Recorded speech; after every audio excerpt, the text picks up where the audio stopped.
Feeling like having a meatloaf again? We're going to add something extra. Today we're making an onion meatloaf. You'll see how it works in this video. Welcome to Cooking Lessons. From now on, I'll show you the best tips and tricks for your kitchen. So let's cook something nice together and turn you into a pro.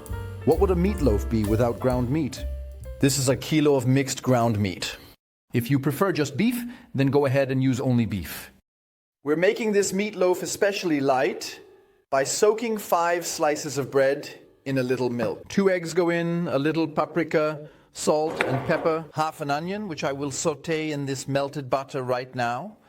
But what would an onion meatloaf be without even more onions involved? We have 3.5 more here. They'll go into the sauce later. Add garlic, a bit of mustard, and tomato paste. We're going to dust the whole thing with a little flour. 500 ml of vegetable broth. I'm already sweating my onions, a bit as promised. I'm doing this because they just add more flavor to the ground meat when they've experienced a bit of heat.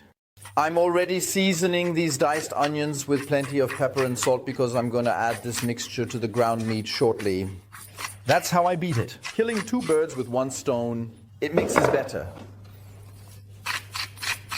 So we're waiting for them to become a bit translucent and then we'll move on. So we're adding the soaked bread to the ground meat mixture. And I can assure you, with this milk content, the meatloaf will turn out really nice. Now add the paprika powder and the 2 eggs. Boom, number 1. Boom, number 2. Now we're adding our sautéed onions to that, and we're going to process everything into a smooth dough. And then with slightly dampened hands, we're going to shape a typical loaf of bread out of that. And then we have the large roasting pan here, and we're just going to place our meatloaf in it. Watch out. There's already oil in there, so it won't burn you. And we're going to sear it all around until it's golden brown. This is going to be a great meal. A little tip again, don't sear the meatloaf on full power. Better to lower the temperature a bit. For me, from 9 to 7. This way it gets a nice crust on one side and I can turn it over more easily. And in the meantime, we can already slice the onion into half rings. So, now we want to turn the meatloaf over. Ah, yes. Perfect. Very nice. Just the same from the other side. And finally, we just need the garlic, chop it up a bit and mince it. So we practically have all the ingredients for our sauce already prepared. So now it needs to come out again. Here on such a plate, and here in this base where all the roasted bits are, we're going to add our garlic now and let it get a bit of heat. That smells amazing, so that it doesn't burn. We're going to add our onions there now. They bring us so much coolness and also moisture, so nothing will happen to the garlic. And now you also know why this meatloaf is called onion meatloaf. They are going to be sautéed here first. But they also need a good amount. Pepper and salt, because after all, we want our sauce to taste good later.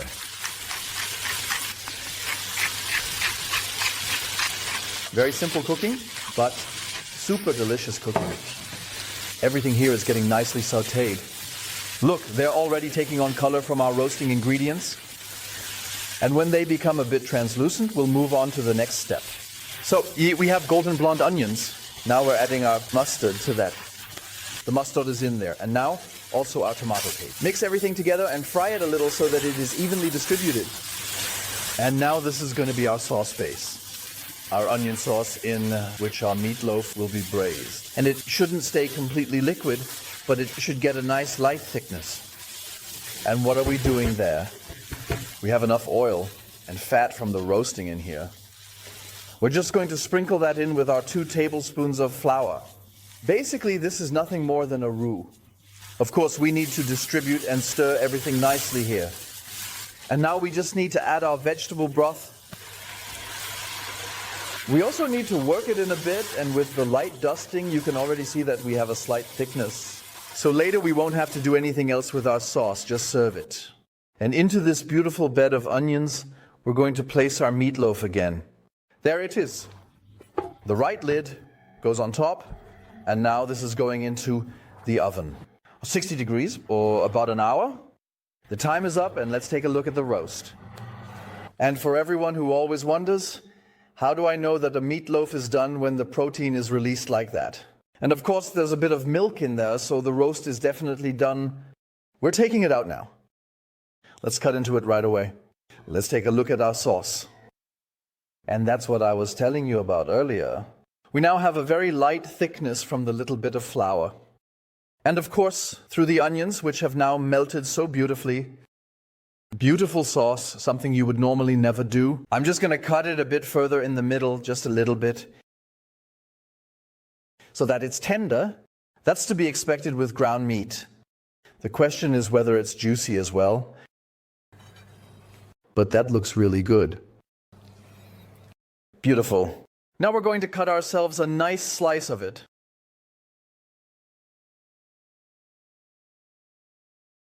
Onion meatloaf from Grandma's cookbook. On the side, a nice mashed potato maybe, or Brussels sprouts. The sauce comes together all by itself. If you like it, you should give us a thumbs up. Goodbye, dear ones. Have fun recreating this dish. Be sure to check out this next video. It's packed with even more tips and tricks that will help you become a master chef in no time. And don't forget to subscribe to Cooking Lessons for more delicious content every week. It's easier than you think.